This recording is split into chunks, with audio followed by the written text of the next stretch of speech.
இப்போ இருக்க இந்த நவநாகரிக உலகத்திலயுமே கூட, நான் சொல்றது தான் நீ கேட்கணும் அப்படின்ற ஆணவமும், நீ சொல்லி நான் கேட்கணுமா அப்படின்ற அகங்காரமும் இன்னமுமே இருந்துட்டு தாங்க இருக்கு.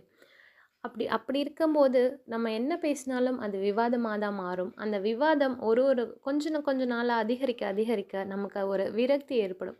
இவங்க கிட்ட இதுக்கப்புறம் என்னத்த பேசி என்னத்த பண்ண போறோம் அப்படின்ற மாதிரி தோணும். அப்படி தோணும்போது அந்த உறவே நமக்கு தேவையான்ற ஒரு யோசனையும் வரும். அப்படி யோசிச்சு மனச கஷ்டப்படுத்திட்டு இருக்கவங்களுக்கான ஒரு வரிகள் தான் இது.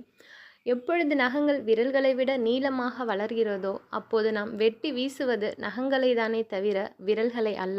அதுபோலவே தான் உறவுகளும். விருப்பத்தை மீறி விவாதம் ஏற்படும்போது, நாம் வெட்டி வீச வேண்டியது விவாதத்தையும், நான் என்கிற அகங்காரத்தையும் தானே தவிர, விரும்பியவரையோ அவருடனான உறவையோ அல்ல.